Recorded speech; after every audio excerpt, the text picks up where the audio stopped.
Qual a relação entre o bezerro de ouro, a mulher e o Shabat? Vem comigo que eu vou te explicar. Hoje nós teremos uma reflexão feminina maravilhosa, onde vai trazer muitos ensinamentos para você aplicar na sua casa, na sua vida e na sua família. Mas antes, se inscreve aqui no canal, ativa o sininho das notificações para que você receba em primeira mão todas as novidades que nós vamos começar a postar aqui no canal. Hoje a nossa reflexão está na Parashá Kitzá, no livro do Êxodo 30 até o 34. Essa paraxá é muito rica, tem muitos ensinamentos. Ela fala sobre a subida de Moisés no Monte Sinai. Ela fala sobre a construção do bezerro de ouro, mas nós vamos nos atentar à construção do bezerro de ouro, ao Shabat e à mulher. A Torá coloca o mandamento do Shabat logo depois do episódio do bezerro de ouro, porque Hashem quer nos ensinar algo muito profundo. O bezerro de ouro nasceu porque o povo não soube lidar com a ansiedade, não soube lidar com o tempo.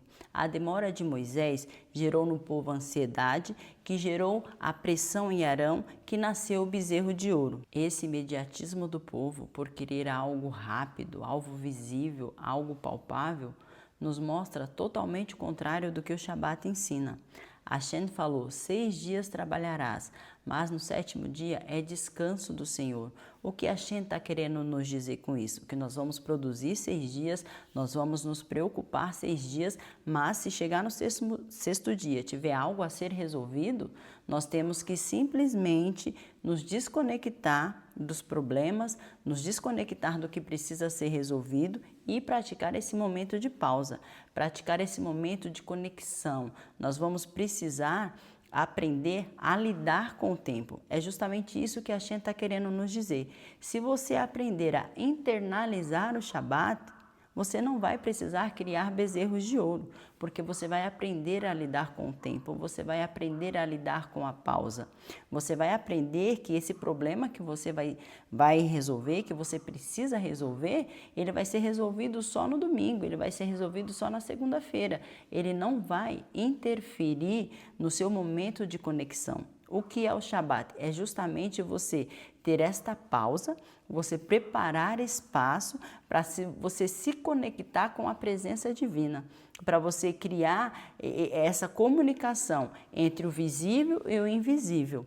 Então você vai deixar as coisas do mundo de lado, você vai deixar os seus problemas de lado, você vai deixar o que você precisa resolver e você vai criar esse espaço de conexão. O Shabat nos ensina justamente a lidar com o tempo, que precisamos desacelerar, que precisamos ter um momento de pausa, que precisamos de um espaço para nos conectarmos com a Hashem. Precisamos criar esse espaço. E quem cria esse espaço? Quem é a guardiã do Shabat? É as mulheres. É justamente a mulher que tem esse papel de criar esse espaço, de preparar o ambiente, de adornar a casa, para que a presença de Hashem seja palpável nesse dia de santidade. Porque neste dia vamos ter uma conexão direta com Hashem. Os sábios da Torá dizem que a mulher não participou ativamente da construção do bezerro de ouro. Embora no texto esteja escrito, pediu para as mulheres, para os filhos e para as filhas trazerem os seus brincos, trazerem os seus adornos, os sábios dizem que as mulheres não se recusaram a levar os seus adornos e que foram os homens que levaram os seus adornos.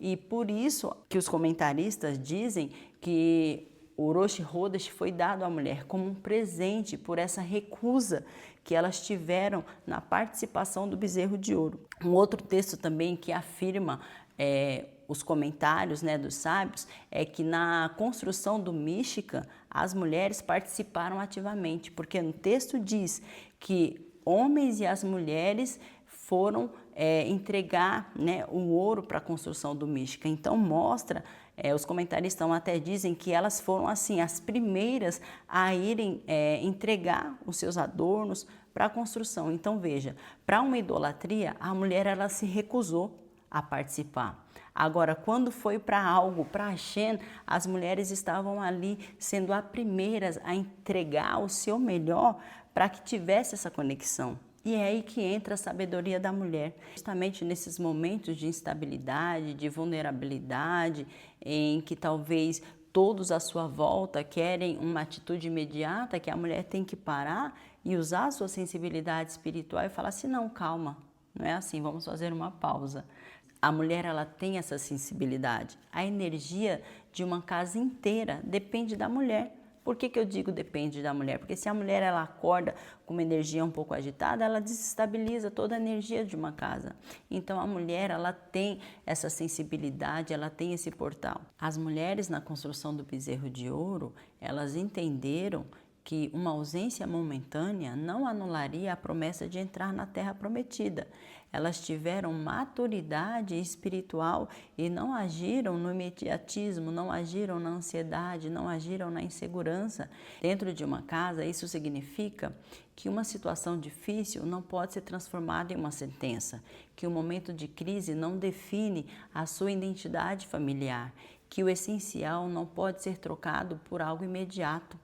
Você precisa ter essa sabedoria, porque se você não tiver essa sabedoria, é onde são criados os bezerros de ouro. O Shabat e o bezerro de ouro estão ali lado a lado, porque se você não souber lidar com a ansiedade, você cria bezerro de ouro. Se você não souber lidar com a espera, você cria bezerro de ouro. Se você não tiver discernimento espiritual, você cria bezerro de ouro. E a mulher, ela tem atributos que podem impedir que os bezerros de ouro sejam criados dentro da sua casa. Então, que nessa paraxá você possa refletir sobre isso. Não permitir que os bezerros de ouro sejam criados dentro da sua casa. Não permitir que os bezerros de ouro façam parte da sua mesa de Shabat. Não permitir que os bezerros de ouro definam a sua identidade familiar. A casa, ela permanece de pé não porque não tem crises. A casa permanece de pé porque tem uma mulher sábia, que ora, que tem discernimento espiritual e que sabe agir no momento certo. Fique com essa reflexão na paraxá dessa semana. Shalom, shalom.